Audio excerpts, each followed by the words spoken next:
ഇന്ന് ഞാൻ നിങ്ങൾക്ക് കാണിക്കാൻ പോകുന്ന പഴുത്ത മാങ്ങ കൊണ്ടുള്ള പെരക്ക്. അത് അടുപ്പിൽ വെച്ച് ചൂടാക്കുകയോ ഒന്നും ചെയ്യണ്ട. പഴുത്ത മാങ്ങ ചെറിയ കഷ്ണങ്ങളാക്കിയിട്ട് മുറിച്ചിടുക.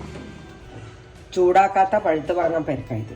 അതിൽ നല്ല മധുരമുള്ള മാങ്ങ കിട്ടുമ്പോൾ ഇങ്ങനെ കഷ്ണാക്കിയിട്ട് സ്ക്വയർ പീസാക്കിയിട്ട് എടുക്കുക. ഇത് ഒരു മാങ്ങയുണ്ട്. അതിലേക്ക് ഇനി നമുക്ക് വേണ്ടുന്നത് ഈ തേങ്ങ, കടു, ഉണക്കമുളക് ചൂടാക്കിയിട്ട് പിന്നെ ഉപ്പും കൂട്ടിയിട്ട് ഒന്ന് ഒതുക്കണം. തേങ്ങ ഒരു 1/4 മുറിയേ ഉള്ളൂ. ഇത് അത്രേ വേണ്ടു. ഒരു മാങ്ങ ഇത്രയല്ലേ വേണ്ടു. മുളകെടുത്തിട്ടുണ്ട്. ഒരു തുള്ളി എണ്ണ വെച്ചു ഈ 4 മുളക് ഇതിലിട്ട് ചൂടാക്കുക.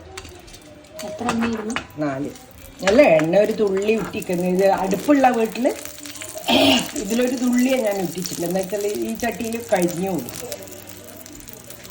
അതുകൊണ്ട് കുറച്ച് ഇട്ടിച്ചിട്ടില്ല. ഇത് നല്ലോണം ചൂടായി കഴിഞ്ഞാൽ നിങ്ങൾക്ക് അടുപ്പുണ്ടെങ്കിൽ അടുപ്പിലിട്ട് ചൂട്ടിക്കെടുത്താൽ മതി. കണ്ടല്ലോ, ഇതും കടുവും തേങ്ങയും കൂടിയിട്ട് ഒതുക്കുക. ഇടാൻ കടുവും മുളകുമാണ്. ഇതിലേക്ക് ഉപ്പിട്ട് വെച്ചിട്ടുണ്ട്. അടുപ്പ് ചൂടാക്കുന്നത് വറമുളക് ചൂടാനും പിന്നെ മുളക് ചൂടാനും പിന്നെ വറവിനും മാത്രമേ ഇത് ചൂടാക്കുന്നുള്ളൂ. അല്ലാണ്ട് എല്ലാം പച്ചയാണ്. തേങ്ങ ആയാലും എല്ലാം മിക്സിയിൽ നമ്മൾ കടുവും ചുട്ട മുളകും, ചുട്ടെന്ന് പറയാൻ പറ്റില്ല, നമ്മൾ ഗ്യാസുമ്മലല്ലേ വെച്ചിന്, 4 മുളകും കടുവും പച്ചക്കടു 1 ടീസ്പൂൺ. 1 ടീസ്പൂൺ ഇല്ല, 1/2 ടീസ്പൂൺ. ഇതിന് അത്രയേ വേണ്ടു. അല്ലെങ്കിൽ ചുഴക്കും. കടു ചുഴക്കും. ഒന്ന് അരച്ചിട്ടെടുക്കട്ടെ. വെള്ളം ഒഴിക്കട്ടെ. കട്ടിക്കരക്കണ്ടതേ.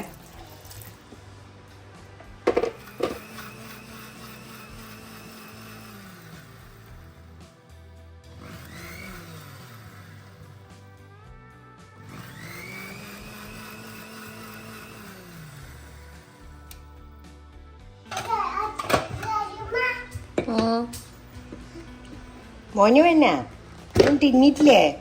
ഇഡ്ഡലി ചൂടാക്കിയ ഇങ്ങനെ ഉണ്ടാവേ.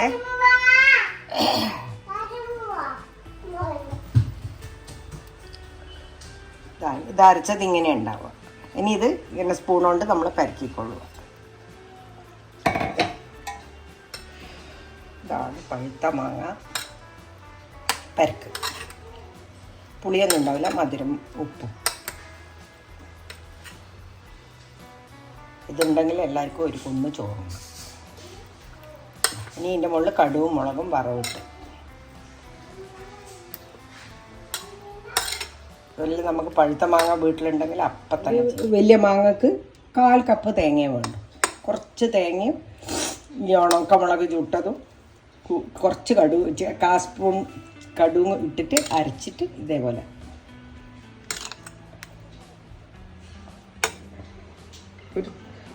ഒരു ടീസ്പൂണാണ്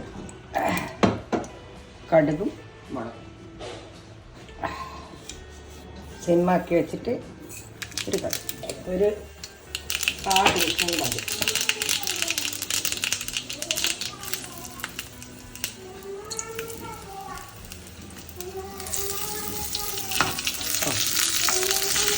ആരാന്നൊന്നെ വയ്യന്നെ വരുന്നേ. വേറെ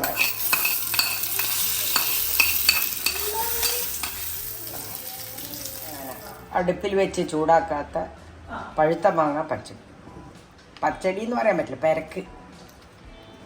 ഉപ്പ് നോക്കട്ടെ. അങ്ങനെ നമ്മളെ പഴുത്ത മാങ്ങ പെരക്ക് റെഡിയായി. പച്ചയായിട്ടുള്ള പഴുത്ത മാങ്ങ പെരക്ക്. നല്ല പഴുത്ത മാങ്ങേനെ കൊണ്ട് ഉണ്ടാക്കാൻ പറ്റിയ പെരക്ക്. ഇത് എല്ലാവരും കണ്ടിട്ട് പിന്നെ ലൈക്ക് ചെയ്യണം, ഷെയർ ചെയ്യണം, സബ്സ്ക്രൈബും ചെയ്യണം.